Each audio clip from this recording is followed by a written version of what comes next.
Hi ಒಳ್ಳೆಯ ಮಂದಿನ ಇವತ್ತು ನಾನು ನಮ್ಮ ಯಜಮಾನ್ರು ನಮ್ಮ ಅತ್ತೆ ಕೊಟ್ಟೂರು ಜಾತ್ರೆಗೆ ಹೋಗಿದ್ವಿ. ಯಾಕಂದ್ರೆ ಅದು ನಮ್ಮ ಮನೆ ದೇವರಾಗಿರೋದ್ರಿಂದ ಹೋಗಿದ್ವಿ.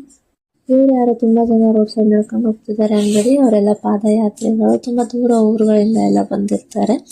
ವಿತೌಟ್ ಸ್ಲಿಪ್ಪರ್ಸ್ ನಡ್ಕೊಂಡು ಬರಿಗಾಲಲ್ಲೇ ಬಂದಿರ್ತಾರೆ. ಇವರೆಲ್ಲ ಇವಾಗ ಕೊಟ್ಟೂರು ದೇವಸ್ಥಾನಕ್ಕೆ ಹೋಗ್ತಾರೆ. ಈ ತರ ಎಲ್ಲ ಪಾದಯಾತ್ರೆ ಮಾಡೋರಿಗೆ ಕೊಟ್ಟೂರು ಹತ್ತತ್ರ ಬರ್ತಾ ಸೈಡ್ಸ್ ಎಲ್ಲ ಅವರಿಗೆ ತಿನ್ನಕ್ಕೆಲ್ಲ ಕೊಡ್ತಾರೆ. ನೀರು, ಬಿಸ್ಕೆಟ್ಸ್, ಫ್ರೂಟ್ಸ್ ಈ ತರ ಎಲ್ಲ ಕೊಡ್ತಾರೆ. ಅದು ಫ್ರೀಯಾಗೆ ಕೊಡ್ತಾರೆ ಅವರಿಗೆಲ್ಲ.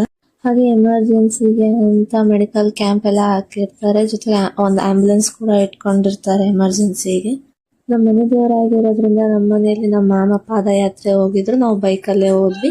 ದೇವಸ್ಥಾನಕ್ಕೆ ಹೋದ್ವಿ. ಅದಾದ್ಮೇಲೆ ತೇರ್ ಹತ್ರ ಹೋಗಿ ದರ್ಶನ ಮಾಡ್ಕೊಂಡ್ವಿ. ಸಾಮಾನ್ಯವಾಗಿ ತೇರುಗಳಿಗೆಲ್ಲ ಬಾಳೆಹಣ್ಣು ಎಸಿತಾರೆ. ಗೋಪುರಕ್ಕೆ ಎಸ್ತ್ರ ಒಳ್ಳೇದಾಗುತ್ತೆ ಅಂತಾರೆ. ಆದ್ರೆ ನಾನು ಎಸ್ತಿದ್ ಬಾಳೆಹಣ್ಣು ಗೋಪುರ ಹೋಗ್ಲಿ ತೇರಿಗೂ ಟಚ್ ಆಗ್ಲಿಲ್ಲ. ಯಾಕಂದ್ರೆ ಅಷ್ಟು ದೊಡ್ಡದಿತ್ತು, ದೂರನೂ ಇತ್ತು. ಹಾಗಾಗಿ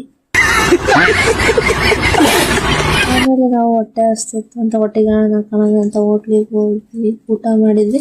ಆಮೇಲೆ ಹೊರಗಡೆ ಬಂದು ಕಬ್ಬಿನ ಜ್ಯೂಸ್ ಕುಡಿದು ಅಕ್ಕನ ಮಗಳಿಗೆ ಬಳೆ ತಗೊಂಡು ಆಮೇಲೆ ಮನೆ ಕಡೆ ಹೊರಟ್ವಿ. ವಿಡಿಯೋ ಇಷ್ಟ ಆದ್ರೆ ಸಪೋರ್ಟ್ ಮಾಡಿ. Thank you for watching. Next ವಿಡಿಯೋದಲ್ಲಿ ಸಿಗೋಣ.